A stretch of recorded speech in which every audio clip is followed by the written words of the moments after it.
Hello बच्चों, नमस्कार, जय हिंद, वंदे मातरम। स्वागत है आप सभी प्यारे बच्चों का दिल की गहराइयों से। आज का ये जो वीडियो है ये मैं हमारे उन सभी स्टूडेंट्स के लिए बना रहा हूं जो कि जनवरी 2025 एग्जाम दिए थे, बट किसी भी कारणवश आपका जो है जनवरी 2025 वाला सीए फाउंडेशन एग्जाम आपका क्लियर नहीं हो पाया और अब जो है आप मई 2025 को आप लोग टारगेट कर रहे हैं। साथ साथ हमारे वो सभी बच्चे जो अभी क्लास 12 बोर्ड एग्जाम दे रहे हैं या दे चुके हैं और अब आपने सीए फाउंडेशन एग्जाम देने का आप लोगों ने सोचा है, सीए प्रोफेशनल कोर्स में आप लोगों ने यहां पर अब एंट्री कर दिया है और आप मई 2025 में आप लोग भी एग्जाम देने वाले हैं। देख सकते हैं सीए फाउंडेशन मई 2025 क्वांटिटेटिव एप्टीट्यूड पेपर 3। इस एग्जाम की तैयारी कैसे आप कम से कम समय में कर सकते हैं, क्या वो इफेक्टिव बातें हैं जो आप लोगों को पता होनी चाहिए, वो सभी इफेक्टिव स्ट्रेटेजीज जो आप लोगों को पता होनी चाहिए जो कम टाइम में बेटा आपका ज्यादा बढ़िया रिजल्ट लाने में आपकी हेल्प करेंगी, उनकी बात भी मैं इस वीडियो के एंड में यहां पर करूंगा। ठीक है, बट मेन जो है देख सकते हैं, जैसे मैंने कहा ना कि वो बच्चे जो बोर्ड्स 2025 के एग्जाम दे रहे हैं, दे चुके हैं और अब आप मई 2025 को टारगेट कर रहे हैं, आपके लिए बेटा क्यूए क्वांटिटेटिव एप्टीट्यूड की क्या स्ट्रेटेजी होगी उसकी बात मैं यहां पर करूंगा। बट साथ साथ मेरे वो सभी बच्चे जो जनवरी 2025 में सक्सेसफुल नहीं हो पाए इस एग्जाम को क्लियर करने में, उनकी भी बेटा मैं यहां पर बात करूंगा। देखिए, जब हम किसी एग्जाम में देखो, जब हम कभी फेल हो जाते हैं ना यार, तो माइंड में ना यार देखो कई सारे तरह के सवाल जो है आते हैं। एक एग्जाम जो हम नहीं क्लियर कर पाए और अब हमें फिर से हमें उस एग्जाम की तैयारी करनी है। सोचिए, हम किसी एग्जाम की तैयारी कर रहे थे, हमने सब कुछ पढ़ा, हमने अपना बेस्ट देने की कोशिश करी और आई थिंक दिया भी, बट उसके बावजूद कहीं ना कहीं कोई कमी ऐसी रह गई जिस वजह से हमारा एग्जाम क्लियर नहीं हो पाया। तो यार देखो, ऐसे में दुख बहुत ज्यादा होता है, हमें भी होता है, फैमिली को भी होता है, कई सारी आशाएं लोगों को हमसे हैं और हम उनकी आशाओं पे हम खरे नहीं उतर पाते। तो इस तरह के फेलियर की वजह से ना यार हम निराशा तो रहती है और उसके बाद ना ये समझ में नहीं आता कि फिर से हम इस एग्जाम की, चलो अब हम तैयारी कर रहे हैं, फिर से शुरुआत करेंगे, बट ये समझ में नहीं आएगा कि शुरुआत करेंगे कहां से, हाउ टू स्टार्ट अगेन। ये एक ऐसी समस्या है जो हमारे बच्चों को फेस करनी पड़ती है। देखो, मैं इस फेस से कई बार मैं भी अपने लाइफ में गुजरा हूं, तो इन बातों को मैं बहुत ही अच्छे से यार समझता हूं। ठीक है, और ये जो है ना सेल्फ डाउट्स बेटा आप लोगों के मन में देखो आते हैं यार कि मैं जिस एग्जाम को कर भी रहा हूं, क्या मैं इस एग्जाम के लायक मैं हूं भी या नहीं भी। इस तरह की बातें बेटा हमारे मन में यहां पर आती हैं। पता नहीं, मैं दोबारा से तैयारी करूं, कहीं मैं फिर से फेल हो गया तो, ये सवाल भाई हमारे मन में आता है और इसी तरह के कई सारे अनगिनत नेगेटिव थॉट्स बेटा हमारे माइंड में हम लोगों को देखने को मिला करते हैं। मेन मुद्दे की बात क्या है कि सर अब हम तो ना दोबारा से एग्जाम देने वाले हैं, मई 2025 में हम दोबारा से बैठने वाले हैं, तो अब हम क्या करें सर, हम कैसे इस समस्या से जूझें। दिमाग में एकदम सुन्न है सर, ब्लैंक है सर, समझ में नहीं आ रहा कि अब क्या करें सर, है ना। तो देखो, थोड़ा सा ना आप लोगों को आत्म मंथन करने की आवश्यकता है, थोड़ा सा इंट्रोस्पेक्शन बेटा आप लोगों को करने की आवश्यकता है। देखिए, हम कहते हैं ना कि एक सही दिशा में हम लोगों को मेहनत करनी चाहिए और सही दिशा में अगर मेहनत करते हैं तो उसका फल अवश्य तौर पर हमको मिलता है। बट क्वेश्चन आते, सर मेहनत तो हमने पिछली बार भी करी थी, तो बेटा मैंने कहा ना कि थोड़ा सा ना यार देखो आत्ममंथन करने की आवश्यकता है। जीवन बहुत बड़ा है, ठीक है, और सिर्फ नेगेटिव बातों को सोच सोच कर ना बेटा आप जो है ना अपने कीमती वक्त को ना जाया नहीं कर सकते। अब देखो, सीए की आप बात कर रहे हो, सीए के अलावा मुझे बताइए ऐसे कई सारे प्रोफेशंस हैं, सीए के इक्विवेलेंट, शायद सीए से और बेहतर भी हो। ठीक है, मुझे बताइए कि क्या कोई और ऐसा प्रोफेशन है जहां पर हमें फेलियर देखने को नहीं मिलता। क्या ऐसा कोई और ऐसा करियर कोई ऑप्शन है जहां पर भैया गारंटीड सक्सेस मिलती ही मिलती है, वो भी बिना मेहनत किए। क्या ऐसा संभव है बेटा, जरा ये बताइए। अगर आप आईआईटी की बात करेंगे, अगर आप, ठीक है, आप आईआईटी में आप इंजीनियर बनना चाहते हैं, बीटेक आप करना चाहते हैं, आप नीट एग्जाम आप क्लियर करना चाहते हैं, आप यूपीएससी क्लियर करना चाहते हैं, आप एसएससी आप क्लियर करना चाहते हैं, बैंक पीओ की आप बात कर रहे हैं, कल को आपने बोला मैं एमबीए करूंगा सीधा आईआईएम से, मैं कैट एग्जाम में क्लियर करना चाहता हूं, बताओ बेटा कौन सा ऐसा एग्जाम है जिसमें बिना मेहनत किए ही बच्चे आपको सफलता मिल जाएगी। तो देखो इस तरह से कई सारे एग्जाम्स हैं जहां पर आप एक बात तो समझ चुके हैं कि यार बिना मेहनत किए तो देखो सफलता नहीं मिलने वाली, ठीक है। और दूसरा क्या है, आपने सीए आपने चूज किया था तो मे बी आपका इंटरेस्ट रहा होगा, आपको फाइनेंस अच्छा लगता होगा, आपको अकाउंटेंसी अच्छी लगती होगी, आप टैक्सेशन आपको अच्छा लगता होगा, ऑडिटिंग की बातें आप लोगों को अच्छी लगती होंगी, इन्हीं सब चीज़ों को ध्यान में रखकर ही तो आपने जो है ना सीए लिया था, है ना। तो अगर सीए आप करने का आपका सपना है तो वो सपना जो है ना बेटा वो टूटना नहीं चाहिए यार। जो सपना देखा है उस सपने को साकार भी करेंगे। हाँ मेहनत बहुत ज़्यादा करेंगे, अभी मुश्किल आ रही है तो ठीक है, मुश्किल अगर आ रही है तो हम प्रैक्टिस बहुत ज़्यादा करेंगे, मेहनत बहुत ज़्यादा करेंगे और अपने सपने को पूरा करके दिखाएंगे यार, है ना। अब क्वेश्चन आता है ना सर कि आत्ममंथन करना है, तो देखो मन में जो भी सवाल आ रहा है ना कि जैसे कि क्या मैं इस सीए के मैं काबिल भी हूं या नहीं हूं, am I not smart enough, maths मुझे पढ़नी पड़ रही है तो क्या मैं इस लायक नहीं हूं कि मैं इस मैथ्स के एग्जाम को मैं क्लियर कर पाऊं, क्या मैं इस लायक नहीं हूं कि मैं लॉ एग्जाम को मैं क्लियर कर पाऊं। तो देखो यहां पर जब हम सीए की बात करें तो देखो सीए में ना ऐसा कंपटीशन नहीं है कि भाई तेरे को उससे ज्यादा मार्क्स लानी हो तब तेरे को रैंक मिलेगी। यहां पर सीए में बेटा यही तो एक अच्छी चीज है ना, यहां पर आपको सीखना है, यहां पर आपको सीखना है।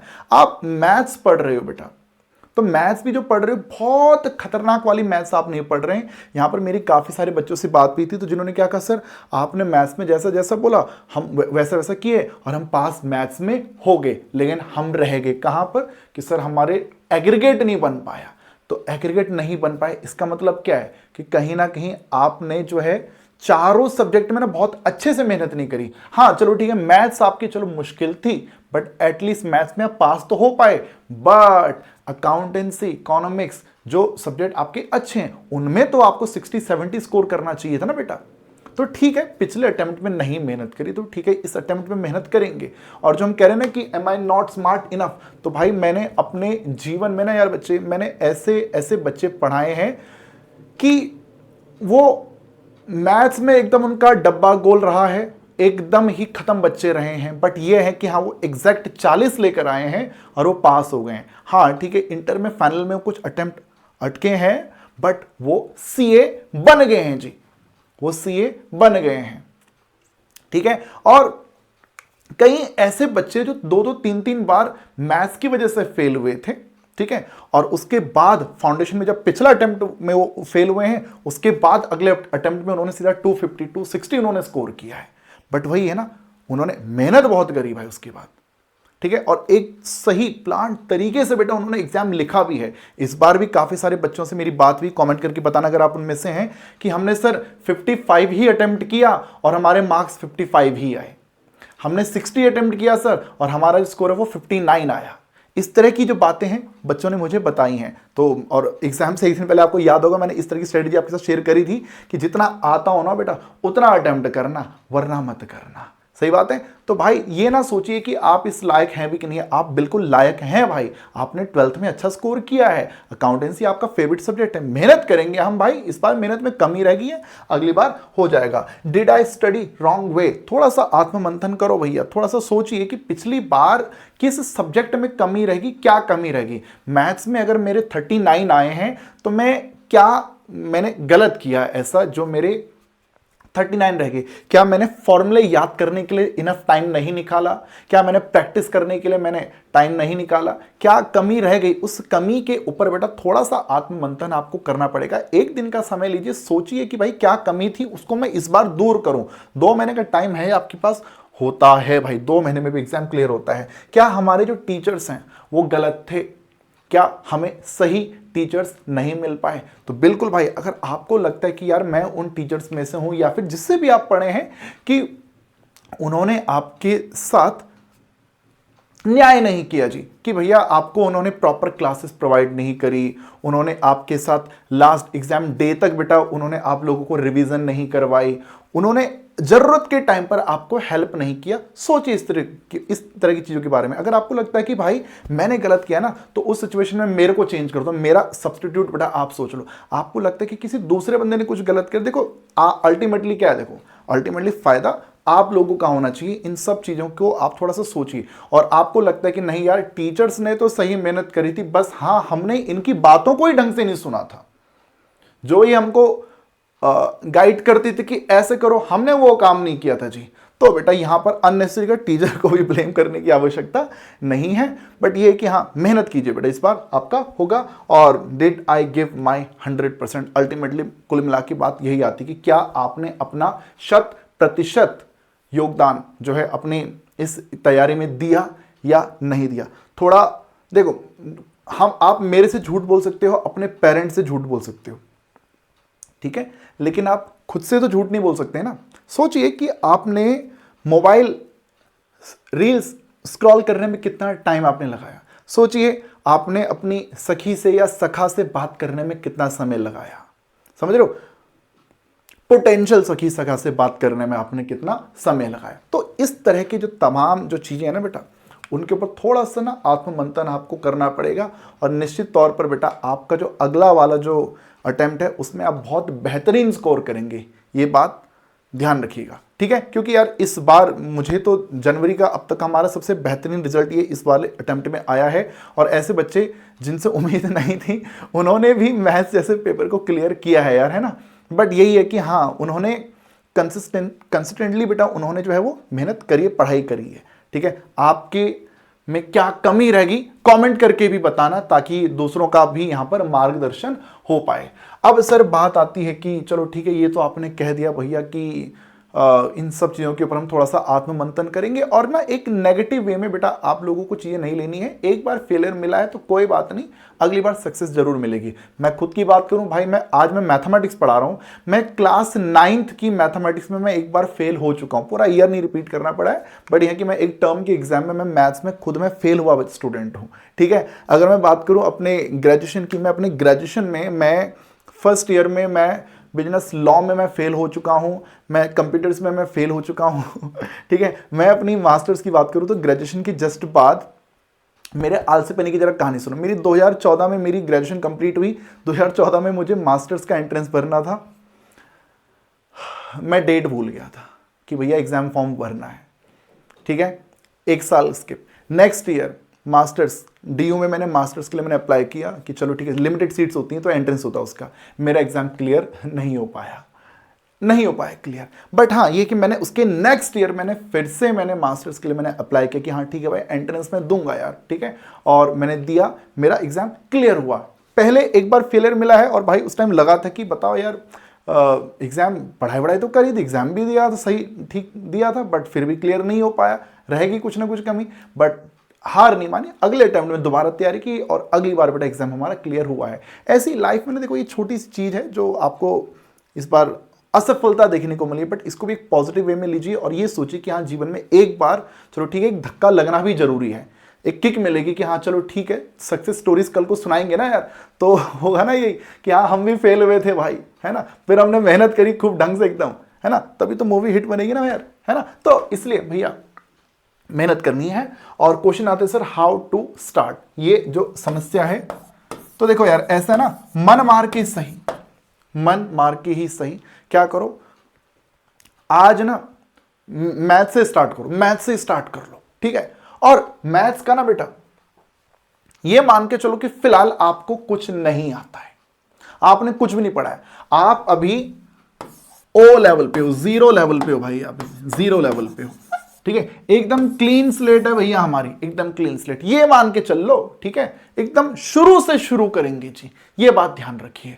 और आप क्या कीजिए, आप ना भाई मेरा कोई सा भी एक वन शॉट देखना शुरू कर दीजिए।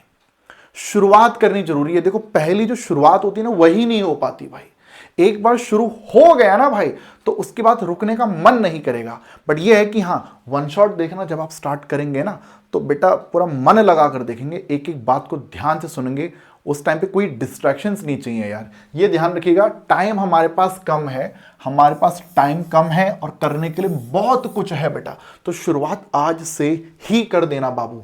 तो क्या करेंगे, start watching my one shots, मेरे जो वन शॉट वीडियोस हैं वो आप देखना स्टार्ट कर देंगे। सर कहां से देखना शुरू करें बेटा, इसी सीए वाला चैनल पे ही बच्चे हमने चाणक्य 2.0 एक सीरीज स्टार्ट करी थी। इस चाणक्य 2.0 सीरीज में बच्चे मैंने ही मैथ्स स्टैट्स मैंने जितने भी बड़े इंपॉर्टेंट चैप्टर वो सब मैंने यहां पे कवर कर रखे हैं। इन वीडियोस को देखना बेटा आप स्टार्ट करिए, ठीक है। ये ना सोचना कि ये तो फ्री वाले वीडियोस हैं, इसके थ्रू पढ़ेंगे तो पता नहीं हमारा एग्जाम क्लियर हो भी पाएगा कि नहीं हो पाएगा, ऐसा मत सोचना। इन वीडियोस के थ्रू बेटा हमारे बच्चों ने 340 स्कोर किया है इस अटेम्प्ट में, वो आपने हमारे रिसेंट इंटरव्यूज वगैरह में भी आपने जरूर देखा होगा, ठीक है। यहां पर मैं पर्सनली मैं बता रहा हूं, मैथ्स में भाई मैंने कुछ भी नहीं छोड़ा, A to Z एक एक चीज बेटा मैंने यहां पर हर एक बात मैंने इन वीडियोस में मैंने कवर करी है। ध्यान रखिएगा, जितने भी हाई वेटेज वाले जो चैप्टर है ना बेटा, सबसे पहले उनको पढ़ना, भावनाओं में बहना मत, कोई दूसरा बंदू कुछ भी गाइड करे, आप फिलहाल मेरी सुनना भाई, ठीक है। जो भी हाई वेटेज वाले चैप्टर है ना बेटा, इनको सबसे पहले पढ़ना है। ये ना सोचना कि यार वहां से पढ़ लेता हूं, वहां से पढ़ लेता हूं, 4 जगहों से पढ़ लेता हूं, नहीं, एक जगह से पढ़ो मन लगाकर। मेरे वन शॉट मैंने आपको बता दिए हैं, हाई वेटेज वाले जो चैप्टर है इनको देखना है बेटा। और जब हाई वेटेज वाले चैप्टर जब वन शॉट आप देखेंगे, प्रैक्टिस के लिए क्या करना है, जो आईसीआई का जो मॉड्यूल है ना, कोई एक्स्ट्रा किताब बाहर से कोई अलग से परचेज करने की आवश्यकता नहीं है। जो आईसीआई का जो मॉड्यूल है उसके जो एक्सरसाइज वाले जो क्वेश्चंस हैं, एडिशनल भी नहीं कह रहा मैं, सिर्फ एक्सरसाइज वाले जो क्वेश्चंस हैं उन्हें बेटा आप लोगों को करना है। और उसके बाद जब ये काम हो जाता है ना बेटा, तो आपको ना पिछले 10 अटेम्प्ट के PYQs प्रीवियस ईयर क्वेश्चन, पिछले 10 अटेम्प्ट के, जैसे 2025 चल रहा है तो 2020 से लेकर 2025 तक जितने भी अटेम्प्ट हुए हैं उन सब PYQs को बेटा आप लोग बना लो। दैट्स इट, इतना अगर आप करते हैं तो मोर देन इनफ। लास्ट में बेटा 3 full mock test paper, 3 full जो कंप्लीट जो मॉक टेस्ट पेपर है बेटा वो आप लोगों को बनाने हैं। और मॉक टेस्ट पेपर ये नहीं कि रैंडम, कोई भी जो आईसीआई वाले जो मॉक टेस्ट पेपर हो ना बेटा, जो हर साल हर अटेम्प्ट में आते ही हैं, उन मॉक टेस्ट पेपर को बेटा आप लोग बनाना। अब बहुत से बच्चों के मन में आते हैं सर हाई वेटेज वाले चैप्टर कौन से हैं, तो ये ध्यान रखिएगा, फाइनेंस बेटा ये 14 नंबर का है, 14 नंबर, लगभग 12 नंबर का भी आता है, कभी कभी 13 का भी आता है, बट पिछले कई अटेम्प्ट से लगातार ये चैप्टर 14 नंबर में आ रहा है, शायद 15 में भी आ जाए, तुम्हारी किस्मत अच्छी हो तो।